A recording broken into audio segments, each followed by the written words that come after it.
Hey everyone, my name is Matt. Welcome to my shop. Today is April 18th and it's my weekly shop update. So, two big things this week. On my left is the resin waterfall table. This one's all done, and then a little off camera here on my right is the outfeed table cabinet part box thingy. So first, let's take a look at the resin waterfall table thing. So last week I just had this thing in the clamps, and so since then, obviously, I've applied finish and all that fun stuff. So just like on the other tables, I've knocked the cowls off and then did all the finish prep. Now, in order to restore the shine and luster in the resin, that needs to be sanded up to a higher grit than what I would normally sand a piece of wood up to. So I sanded the wood and the epoxy up to 220 grit, and then I started working just the epoxy alone, going up to 1,000 grit. That really helped to bring out the overall color, get rid of some of that haze, and just bring back the vividness of the resin with all of the metallic pigment in it.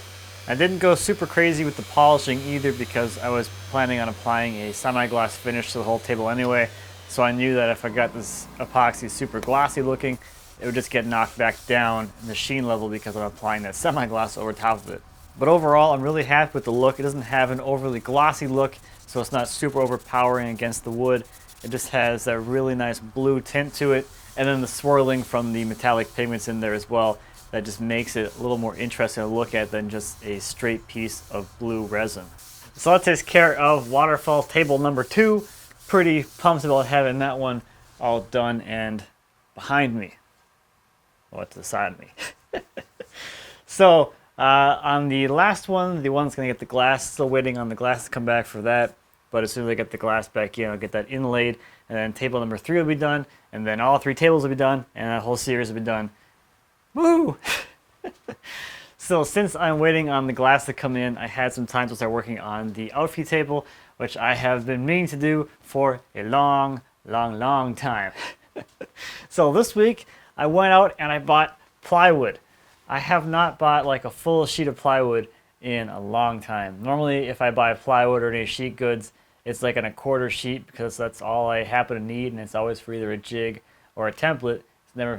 It's never bought for actually making anything, so that was kind of an interesting experience. So I got all the plywood broken down and all the parts cut to final size, and the joiner that I used on this is rabbets and dados, so the sides and the top are kind of rabbeted together, and there's a rabbet for the back panel as well, and then there's a dado for a vertical divider.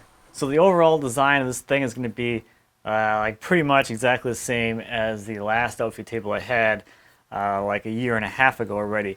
So this will be a bank of drawers, and this will be open shelf kind of thing, because where this goes over by the table side of the jointer is right here. So I can't really have any drawers or doors on this area here because I wouldn't be able to actually open a drawer or open a door in this area. So open shelves is what's happening here. The only difference is last time I never got around to actually installing like any kind of adjustable shelving. So I didn't actually have a shelf in there. It was just like an open area, which just got full of junk and crap all the time. So that's going to be a little more useful. But this is all glued up and ready to go. The next thing I need to do is figure out or find what I'm going to use for the face frame material as well as the drawer fronts. So I'll hunt around for something to get rid of to use here in the shop. But yeah, this is going to be nice to have. Been missing having an outfeed table quite a bit. So that's all that's happening in the shop this week. Let's take a look at some viewer projects. First this week is a bench by Jeff. It's made from 2-inch thick white ash slabs with live edges. It's finished with a blend of dark walnut and mahogany stains and 5 coats of clear poly.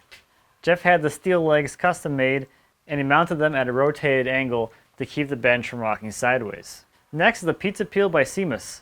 Seamus made this pizza peel for his dad to be used in their outdoor oven. It's made from offcuts that were left in the scrap bin at a local makerspace.